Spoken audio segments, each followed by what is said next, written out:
If there were a ladder right here and I had to go up like four steps, my heart would be like coming out my chest. So for a door to open to a plane, I be passed out before we can even get started.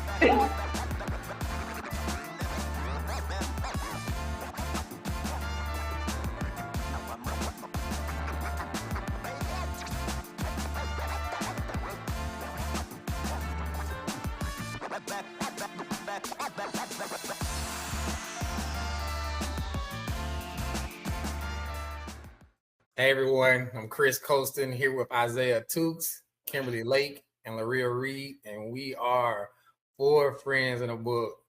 So, Four Friends in a Book is our monthly podcast series where we have a discussion centered around a book that we're reading together, and we meet here for any topics that may or may not relate to that book. So, somewhat of a book club, book review mixed with just table talk amongst friends. So, we're actually back for season 2. So this is our debut episode for season 2 of our podcast. If you guys are new to the channel, please go back, check out season 1, catch up with us so you can follow along with us. If you guys have been rocking with us for a while, we appreciate you guys joining today, continuing supporting us, and we just appreciate you guys. So we're gonna jump into it. Season 2, we took a little time off for the holidays, took a little break, relax. Catch up on your naps, your sleep, eating good, all that good stuff. So we jumping back into a highly anticipated book. You all know him, my boy Will Smith, with his memoir, self-titled Will. We all know him from starting off with the Fresh Prince, getting into acting, rapping, Summertime, Classic Kids, Men in Black, all these different movies. We see him and Jada on the news everywhere. So we know about Will Smith, but he actually gives us a firsthand account with this book, Will. And so this is our kickoff book for this year, 2022, and for season 2 of our podcast. So let's jump into the discussion real quick. Let's get into it. So overall impressions of the book. Like, what do you think about this book? And we're gonna come to Miss Lake over here. We're gonna start with her. Kim, what were your thoughts about this book? I'll say I really enjoyed this book. Now, I didn't read it. I listened to it on Audible. And I think it is one of the best books on Audible I've listened to. It's very interactive. The way when he talks about growing up in church, you hear the choir in the background. He's talking about DJ Jazzy Jeff, DJing. You hear the competition and the crowd cheering. So I think that part of the book was really immersive, and I really enjoyed hearing and listening to him narrate the book. Also, I think it was a really great book because he was just so open and honest, and I don't think he really left anything out. He talked about everything in the book. So I just really thought it was a really great memoir, because that's what the memoir is about, being open and honest about your life. I think the book reflected that. So I really enjoyed the book. It's good. Good. Isaiah, man, what were your thoughts? Like I said, I know, man, I think you were probably the first one to kind of get started on this book out of our crew. So what were your thoughts about this book?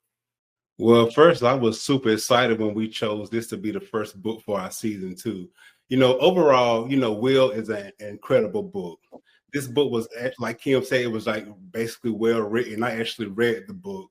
I learned about Will Smith's story for so long. He strategically, moved through life. And, this book connected a lot of the dots that we didn't know about his life, as his fans. And I feel that, in his writing, he was thinking about how, sharing his own struggles can help others. His tone is a very conversational tone, and he has the ability to be a storyteller because he is a, actor.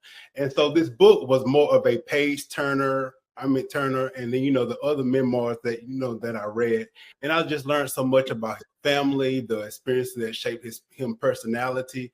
And I just want to throw this out there, that this is basically one of my favorite memoirs. And you know how I feel about the other book that I have read. So that says a lot about the impact that this book has had on me. Okay, look, man, that's pretty big. You putting Will at the top of the list. Really good book. Okay. All right, Laria, what were your thoughts, overall impressions of this book, Will by Will Smith?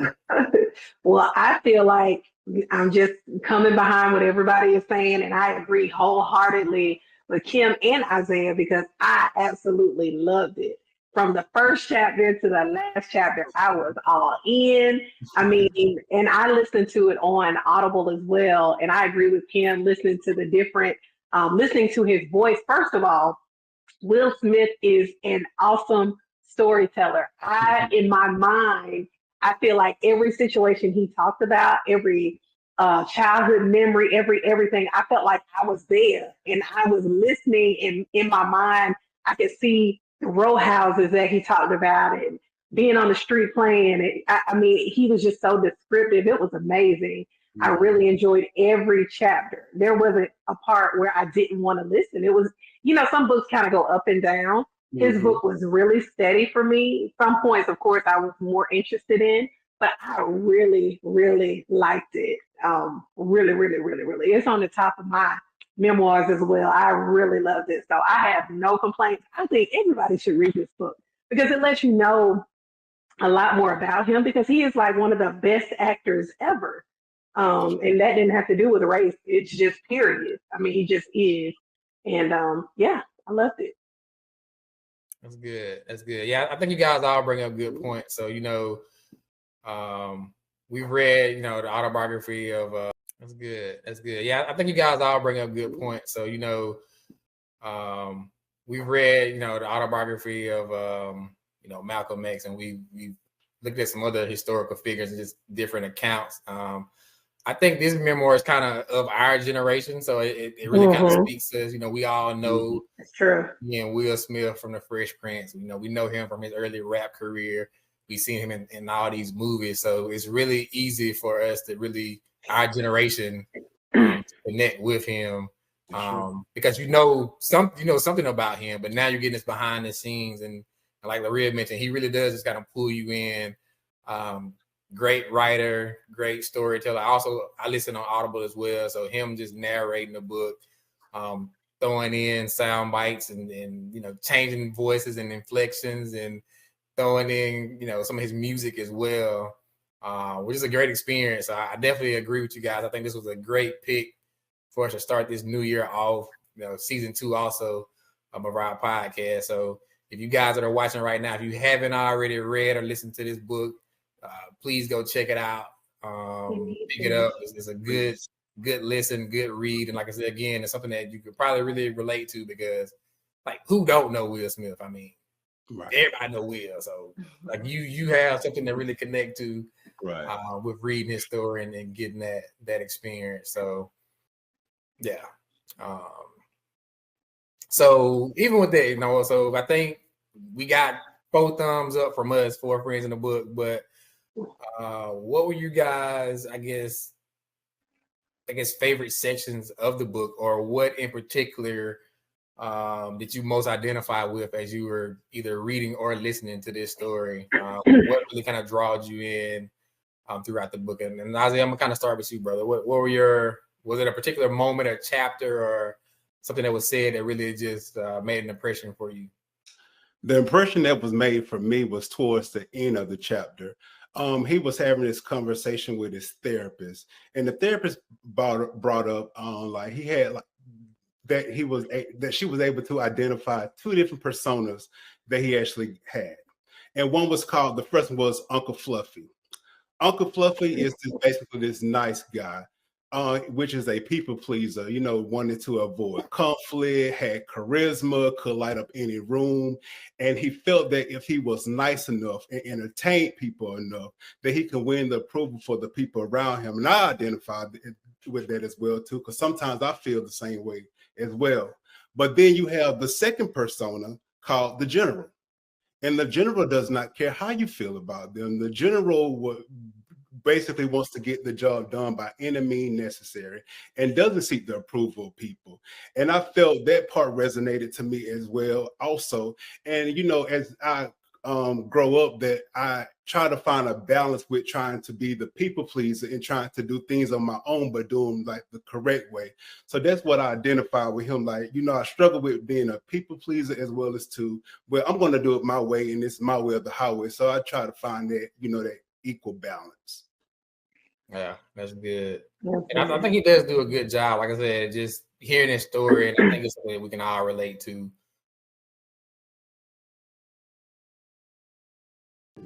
When will someone know that they need a coach? If you're looking at your life and you're taking an evaluation of yourself and you're not happy with where you are and you can't seem to come up with what you need to do to become happy, then, you know, a life coach may be that individual that you need. Now, if you're just having a rut, just, you know, a week at a time, and you can kind of talk yourself out of it, or you get over that, you may not necessarily need a life coach. But when you are really stuck and you've tried this and you tried that and it's not working for you, and you just feel like you need more, then I definitely believe that a life coach would be someone that you can reach out to.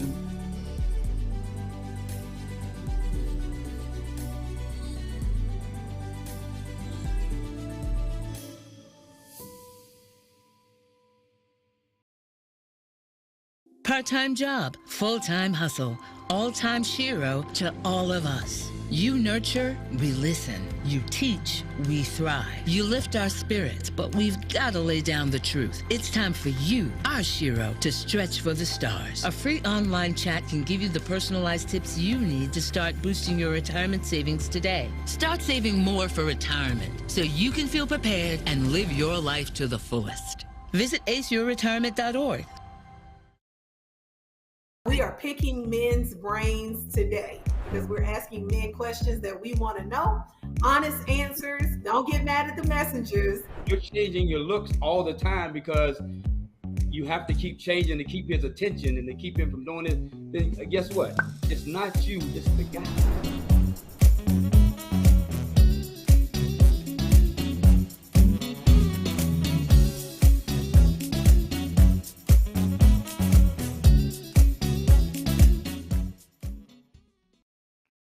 It's kind of reminiscent of, you know, we read the book in season 1, Wholeness, and we kind of talk about this evolution. Yes. And even some of the stuff with, I mentioned earlier, we talked about Malcolm X and seeing his growth and his journey through life.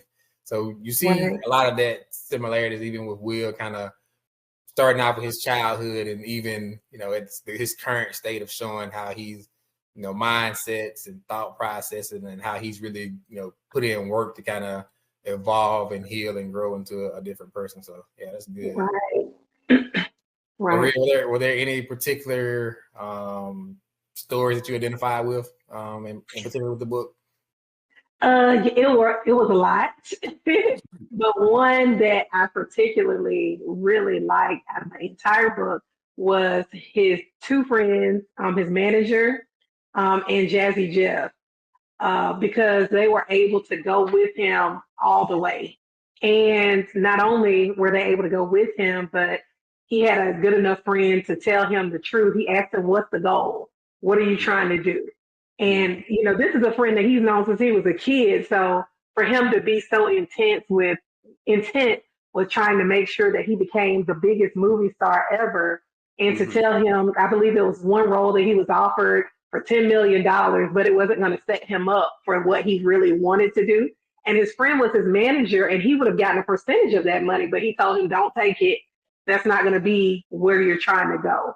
And he had his best interest in heart, and just knowing that he had good people surrounding him, which I believe is the reason why he's where he is and how he was able to get there, because he trusted him. But to have a friend like that, and I feel like I had friends like that. I feel like Kim would do me like that. She'd be like, no, I think that it would be better for you to do it this way. So it just reinforced what I've been thinking all along. You have to have good people surrounding you to be able to tell you the truth and to be able to assist you in whatever your goal is for your life. And I believe, you know, kind of like Oprah said, you can't be friends with people who want your life. And none of his friends wanted his life. Like Jazzy Jeff was a genius in his area. His friend who's his manager is a genius in his area. So they were all able to do their own things to be who they are. And so I believe that that was the key to his success. I know he had good work ethic. I know he had all those things, but I think that was the one little piece that was the golden nugget for his success. And that's something that I love throughout the whole book with him talking about his friends. So yeah. Yeah, that's good. Yeah, even in the book, he mentions, JL is kind of in this managerial role and kind of managing him, and he's like, Will, what do you want? And it was hard for him to really to figure it out, and he finally was able to kind of verbalize that he wanted to be the biggest, movie star in the world. And at that point, once it was said, you got the goal, you got the vision, and JL, and then along with his crew, helped him to really to work towards it and attain it. So that was good. For me, it's the dream. Like Will Smith is a dreamer. And anytime somebody is a dreamer, I connect with them because I'm a dreamer. And so he had the dream, of course, starting out with his rap career. He stepped out and went after it, became very successful at it. And then as Laria mentioned, when his friend talked about, the dream, the goal with his acting, and he set the goal to be the biggest in the world, and he did that. So for me, that let me know, when you you have a dream, of course, but you have to have the work behind it. Like, faith without works is dead. So for him, he had the faith and the works for his dream, and it happened. So that inspired me to know that, I have a dream, and I believe I have the work as well. So, that inspired me to believe that I can achieve what I want to achieve as well. So I really connected with Will's stories when he was going after his dream and when he achieved his dreams. That's good. Yeah, for me, it was so many, I guess, kind of moments throughout the book. I mean, even the opening of the book, Will and his brother, they kids, and his father has tasked them to build this wall.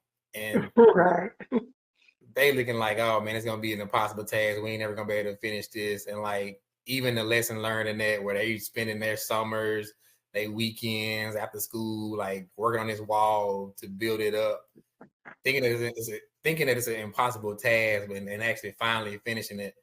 And in the lesson that their father was really trying to convey was, hey, don't ever say you can't do anything. You handle it one brick at a time, and eventually you will get there. And you see that work ethic, really kind of unfold throughout his career.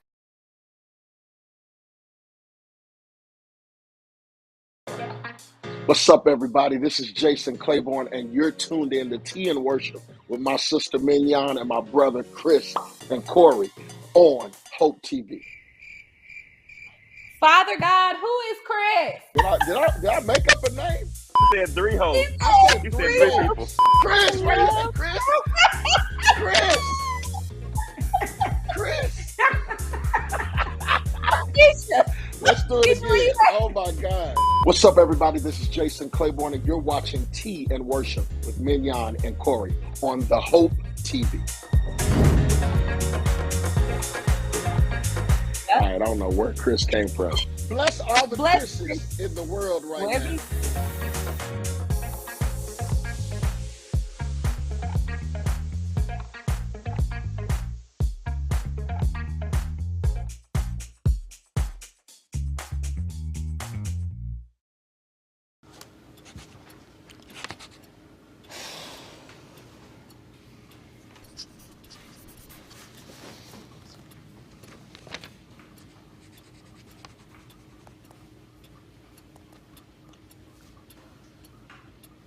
If you love them enough to relearn math so you can teach them math, then surely you'll check nhtsa.gov/the-right-seat to make sure they're correctly buckled in the back seat.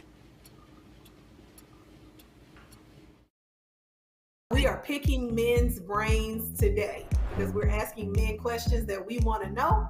Honest answers. Don't get mad at the messengers. You're changing your looks all the time because you have to keep changing to keep his attention and to keep him from doing it. Then guess what? It's not you, it's the guy.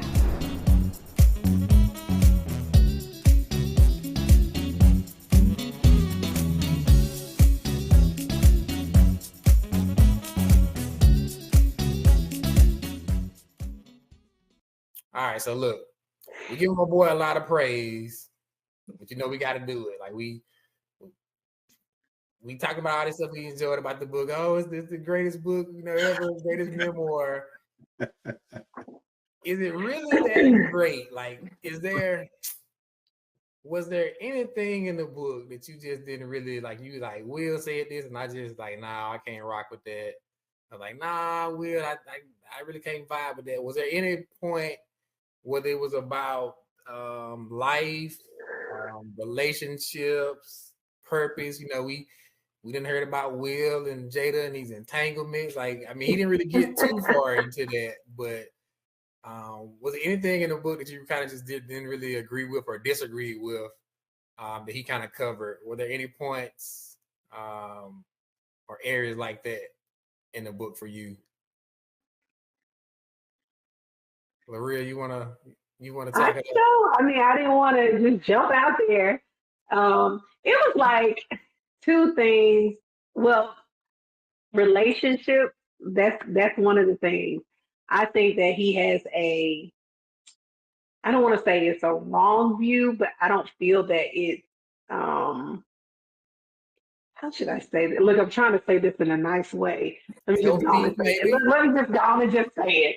But he was just like, I'm not responsible for her happiness. And I think that they went into a marriage with the wrong intent from the beginning, because I don't think you should be responsible for anybody's happiness.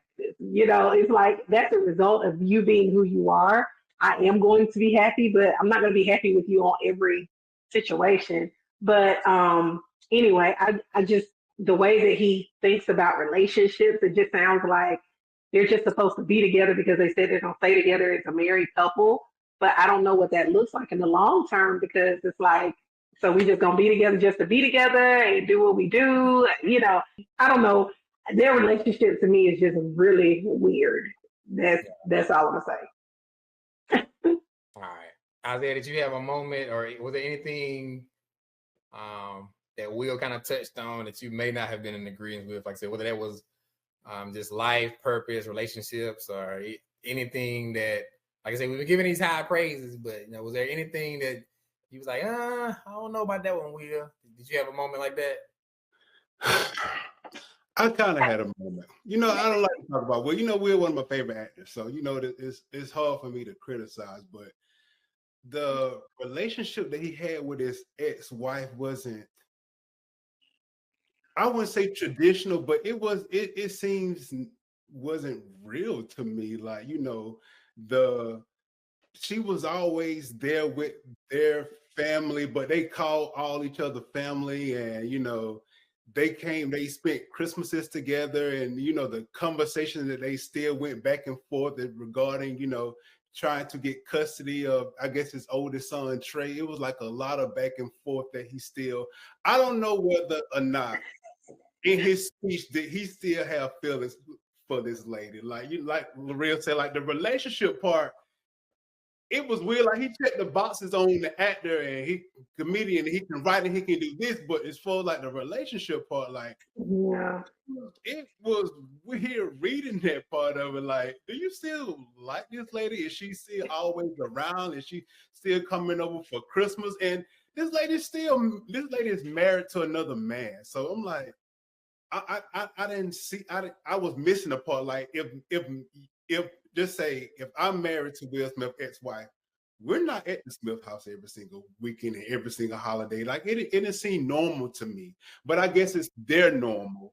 So I had to look at it in his eyes. So that's the only thing that weirded me out with that relationship that he still had with his ex-wife. Like, they still was combative in some parts of the book and the way that he spoke with her. So, that's the only thing that didn't resonate with me. So, yeah, I understand that. And even as of late, that's kind of been one of the things that's been kind of contentious, I guess, areas of, this whole Will and Jada thing, is how their relationship is, how it has evolved, the August Alsina things, or the entanglements, even, what they're being in a open marriage, open relationship, whatever that may be. So I think that is a piece that probably, the average person, may not be able to relate to or understand. So I can definitely understand that. And even, us as all being fans of Will and Jada, it has kind of, I think even now, like, people like, look, we don't want to hear no more. Like, just, y'all stop. No more interviews. Yeah. No more. Right, none. No more interviews. Yeah. Kim, did you have a moment like that where just it was something that Will said, or even within the book, you was like, nah, I just can't rock. I can't rock with that. It was more so, okay, I love the book, but Will himself was like, it's very exhausting. Like when he like his drive and everything. And I know now that he's like on his road to like healing and wholeness and all that. But I think the same perfectionist and competitiveness he had before in another way, he kind of puts that in his journey towards healing. So he does like a lot. And like for like say those ceremonies, I forgot what the drug is called that you hallucinate and all that stuff. Like, he did like 14 ceremonies. Like it's like he still has that drive to be the best, even on his road to healing. And it was just a little bit exhausting for me. So that's just the area I was just like, okay. You know, for me, it was a little much. Yeah. So, and that's the one thing I can do as we read or listen to the book. You kind of see the evolution of him. He was really focused about his goals and achieving this fantasy or this dream life that he envisioned, even as a child. So, wanting to be, a big movie star, like wanting to have this picture perfect family, wanting to have this ranch where everyone can live and we can all just, live and be happy together. And everything he put into trying to obtain that, and now kind of seeing that evolve a little bit and realizing that he may have, taking the wrong approach as far as trying to get that. So yeah, I can see that. For me, I guess it was,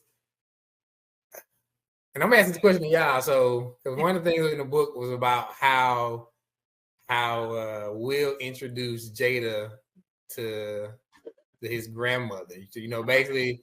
Yeah, that was messed up. Yeah. So, and I thought that was messed up too. Will was like, oh, it was funny, but so Will times Jason's lyric like perfectly. Of course, Jada's in that movie, and his grandmother is there visiting, and it's about to be her introduction to Jada. But he times the movie perfectly. So as Jada is walking in, his grandmother is watching her sex scene like on TV, and he thought that was like the funniest thing ever. And I was like, yeah, bro, that ain't how you introduce your woman to your granny. That was a bit much. What do you guys thought? Did y'all think that was funny or no? That wasn't funny. Yeah, I would have been sorry. I probably would have never talked to him again after that.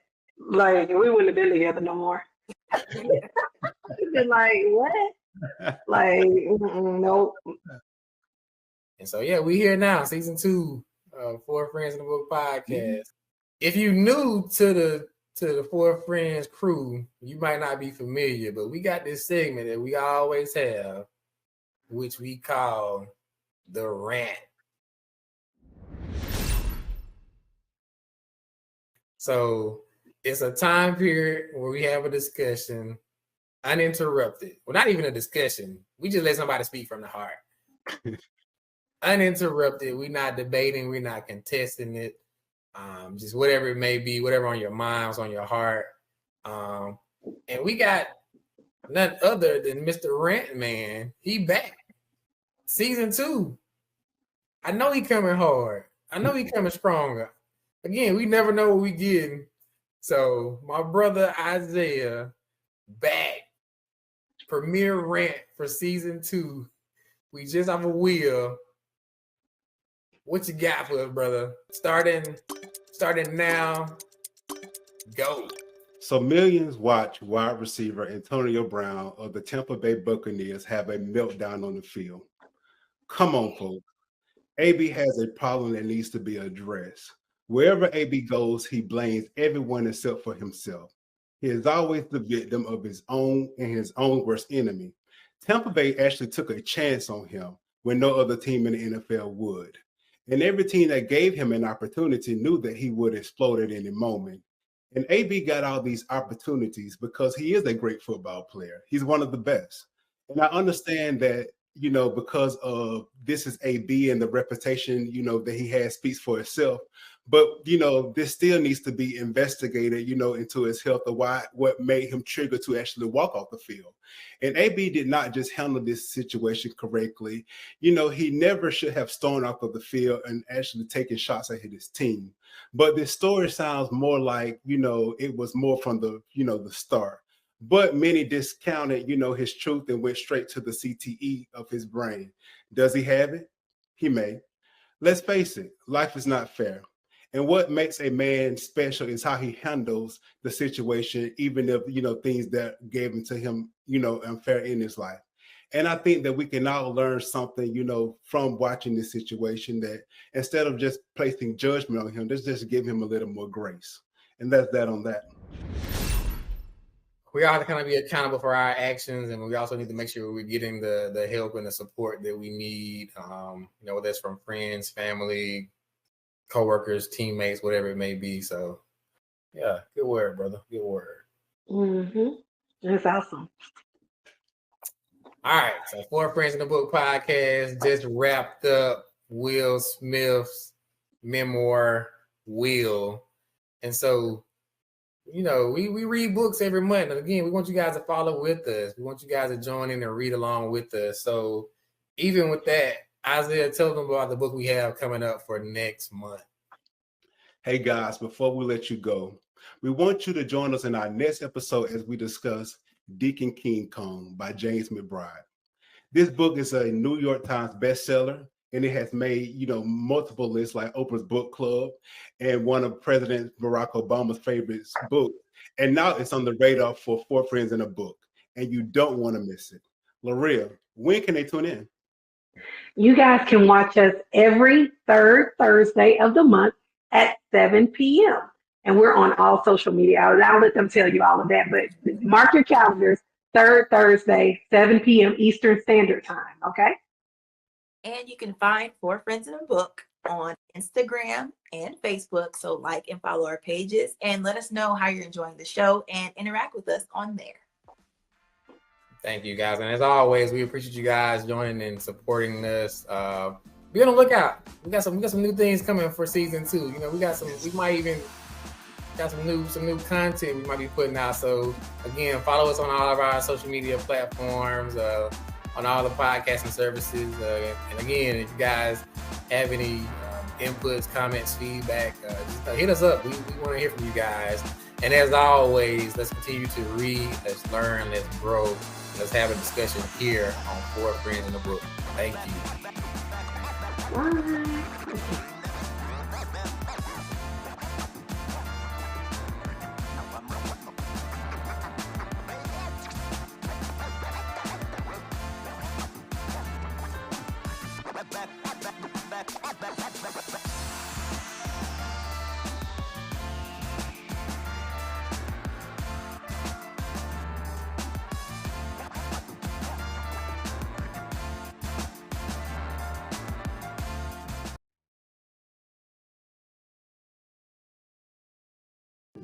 When will someone know that they need a coach? If you're looking at your life and you're taking an evaluation of yourself and you're not happy with where you are and you can't seem to come up with what you need to do to become happy, then, you know, a life coach may be that individual that you need. Now, if you're just having a rut, just, you know, a week at a time and you can kind of talk yourself out of it or you get over that, you may not necessarily need a life coach. But when you are really stuck and you've tried this and you tried that and it's not working for you and you just feel like you need more, then I definitely believe that a life coach would be someone that you can reach out to